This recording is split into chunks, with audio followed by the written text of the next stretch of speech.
سلام كميت خونو تخاتلتنا زحرياكم حريا بوستيو لومينا بزحزنايم زيناتات حريا بوستي كنسقر لما جن كندك اندر استزيناتات كنسمعكم هابي كتما لاماطه وقعات خمزات وزغلص حبريتا وجيلو تግራይ ካብ ሕወሓት ዝመንዝዕ ሓድሽ ፖለቲካዊ ምትእኻብ ከም ዘድለ ተገሊጹ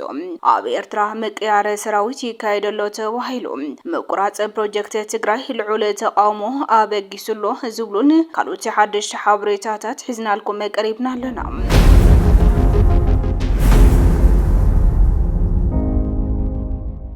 قدامنا سبب كتما لاماطه وقعات خمزات وزغلص حبريتا وجيلو اب دبع عفارن تግራይን መዋስን ተካውታት መጋለን ራያን ጨርጨርን ቶክሲ ከመዝነበራ ይግለጸሉ ኣብ ክልል አምሓራ ከባቢታት ቆቦ ተክልሽን ዘውልን ናብ ትማሊ ኣብ ዘውግሐ ከባቢ ሰዓት 11 ኣብ መንጎ ሓይልታት ፋኖን ሰራዊት ኢትዮጵያን ጽዑቕ ኪናት ተወልዑ በخልቲኡ ሸነኽ ከቢድ ኪሳራ ከመዝወረደ ንምፍላጥ ተኻይሉሉ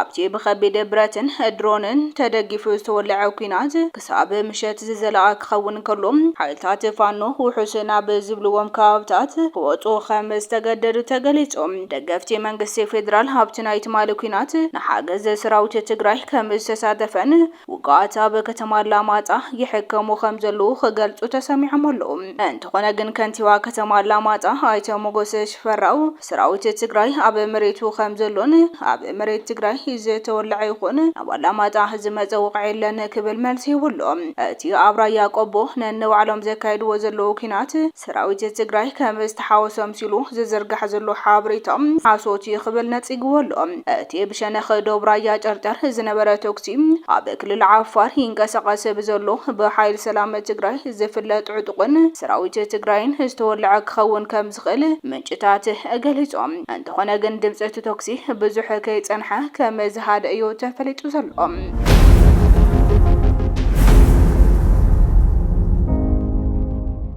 ትግራይ ካብ ሕወሓት ዝመንዝዕ ሓድሽ ፖለቲካዊ ምትእኻብ ከም ዘድለ ተገሊጹ ፕሬዝዳንት ጊዜያዊ ምምሕዳር ትግራይ ኣብ ዝሃቦ ቃለ መሕተት ተመርኪሱ ሪቱ ዝቐመጠ በዓል ዋና ያበለ ሚድያ ጋዜጠኛ ወልደ ጊዮርጊስ ተኽላይ እቲ ናይ ክፍኣትን ተንኮልን ጋዜናን ዕንክሊልን ድሕረት ንጊላነት ስርዓት ሕወሓት ቀስ ብቐስ ባዕሉ ንባዕሉ እንዳበልዐ ይፈርስ ከም ዘሎ ሓቢሩ ሕብረተሰብ ናብ ጽንተት ንኸኣቱ ዘይተኸላኸለ ፖለቲካ ሕወሓት ጉዕዞ ዝኣኸለ ቅድሚ ምጅማር እቲ ኣጽነታዊ ኩናት ከም ዝኾነን ድሕሪኡ ዘሎ ብዓርሰነት ኣብ ገለ ርእሲ ሰባት ብሸፍትነት ከም ዘሎ ኣብሪሁ ወልደ ጊዮርጊስ ወስኹ እቶም ፍንጫላትን እቲ ጸቢብ ሓይሊ ስልጣን ዝኾኑ ጉጅለን ተኸፋፊሎም ዝመናጨቱን ዝጸላለሙን ዘሎ ባህርን ተሪዮን ዝበስበሰ ስርዓት ይኽብል ገሊጹሉ ብምዃኑ እውን እዚኦም እንታይ በሉ ኣብ ዝብል ጉልበት መብኻን ከም ዘየድልን ለዚኦም መዝሪ ጉዳይ ትግራይ ኣብ ኢደ ዘእቱ ካልእ ፖለቲካዊ ምትእኻብ ጥራሕ ፍትሕ ይኽብል ተሓሳሲቡሉ እቲ በመንግስቲ ፌደራል ዕድመ ስልጣኑ ንሓደ ዓመት ዝተነውሐ ጀነራል ታደሰ ወረደ ንዕኡ ካብ ስልጣን ንምእላይ ዝገበረ ፈተነ ከም ዘይከኣል ዝገለጸ ክኸውን እንከሎ ብዶክተር ደብረጽዮን ዝምራሕ ሕወሓት ድማ ንጀነራል ታደሰ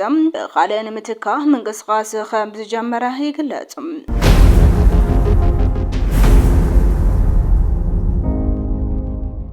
ኣብ ኤርትራ ምቅያረ ሰራዊት ይካየደ ከም ዘሎ ተፈሊጡ ኢትዮጵያ ተወሰኸ ኣጽዋርን ሰራዊትን ናብ ደቡብ ኤርትራ ተኸተተ ከም ዘላ ተፈሊጡ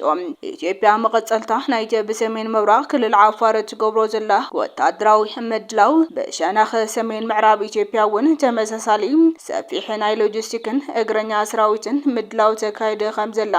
ምንጭታት ካብቲ ቦታ ሓቢሮም ኣፈኛታት ስርዓት ኢሳያስን ብሰልፍ ብልጽግና ዝምራሕ መንግስቲ ኢትዮጵያን ኣብ ተኸታታሊ ቀላው ኩናት ኣብ ዘለውሉ ሞት ኣብ ደዋት ክልቴን ሃገራት ብክልቲኡ ሸነኽ ሰፊሕ ወታደራዊ ምድላው ይቀጽል ከም ዘሎ ይግለጽ መቀጸልታ ናይዚ ተወሰኺ ኣማይታ ጽዋርን ኣቃር ሰራዊትን ዝጻዕና ድሮዓት መኻይን ሰራዊት ምክልኻል ኢትዮጵያ በሸነኽ ጎንደር ናብ ምዕራብ ትግራይ ሕሞራን ገማገም ተከዘን ከም ዝኣተዋ ምንጭታት ኣረጋጊጾም እቲ ብልዑል ሓለዋ ጸጥታ ፓትሮል ተዓጅቡ ዝተኻይደ ምጉዓዝ ሎጂስቲክን አጋር ሰራዊትን ኢትዮጵያ ነቲ ከም ፖለቲካዊ ድፋዕ ዝጥቀመሉ ዘሎ ምዕራብ ትግራይ በመሰረት ውዕል ፕሪቶሪያ ነዘይ መምላስ ከበል ወታደራዊ ሓይሉ ንምድልዳል ድዩ ወላስ አካልቲ ምስ ስርዓት ኢሳያስ ብወገኖም ሓጀር ናብ ኩናት ምእታው ዝገብሮ ዘሎ ምድላው ዝተፈለጠ ነገር የለን። ስርዓት ኢሳያስ ብወገኑ ገለ ካብተን በሸነኸ ዛላምበሳን ጾሮናን ዝነበራ አሃዱታት ቀኒሱ ኣብ ከባብታት ኦም ሓጀር ክዕርዳ ዝገበረን ቁጡፍ ምቅያር ሰራዊት የካይድ ከም ዘሎ ምንጭታትና አረጋግጡ።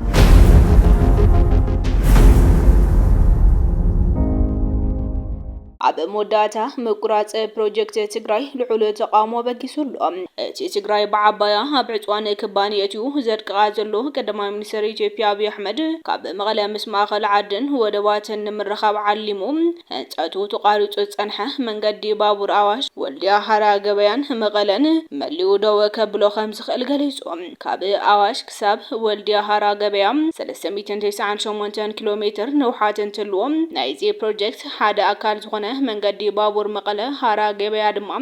216 ንውሓት ኣለዎ። ኮርፖሬሽን ምድሪ ባቡር ኢትዮጵያ ህንፀት መስመር መንገዲ ባቡር አዋሽ ኮምቦልቻ 95 ሚእታዊ ከም ዘብጽሕን ፈተነ ጉዕዞን ምክያድ ቀረብ ኤሌክትሪክ ይጽበ ከም ዘሎ ይግለጽ። መራሒ ውልቀ መላኸ ስርዓት ኢትዮጵያ ከም ዝበሎም እቲ ፕሮጀክት የኽስረና ስለ ዘሎ ክንቋርጾ ክንግደድና ክብል ተሰሚዑ። እቲ ፕሮጀክት ናይ መጀመርያ ዲዛይንን ጽንዓትን እንትስራሕ ክሳብ ዓድግራት ዝተዘርግሐ ከም ዝነበረ እቲ መጽናዕቲ የመላኽት። መራሕቲ ስርዓት ኢትዮጵያ በተደጋጋሚ ኣብ ዝተፈላለዩ መድረኻት ትግራይ ጥራሕ ኣይተሃውኸና እምበር ክትግንጸል ትኽእል እያ ዝሓዝኩም ሒዝኩም ሃገር ኩኑ ዝብል መልእኽቲ ከም ዘሕለፉ ይዝከር እዩ። እንተኾነ ግን መራሕትን ልሂቃት ፖለቲካ ትግራይን ኣብ ክንዲ ጎጆም ዘናድዩ በዛ ኢትዮጵያ ትበሃል ሃገር ጸኒሑ ዝውሃብ ትካቦ በጀትን ልምዓትን ከም ቁም ነገር ሪኦም እቲ ስርዓት ኣብ ዝፈጥሮ ዛዕባ ኾለል ምባሎም ልሙድና ኾነ ይኸይድ ከም ዘሎ ገለ ወገናት ይወቕሱ። ዝኸበርኩም ተኸታተልቲ ሕርያ ፖስት ሎሚ ዝተዳለዉ ሓደሽቲ ሓበሬታታት ነዞም ዝተኸታተልኩሞም ይመስሉ ነይሮም። ነቲ ሰናይ ምክትታልኩም ድማ ዚና ኢና ነመስግን። ሰላም።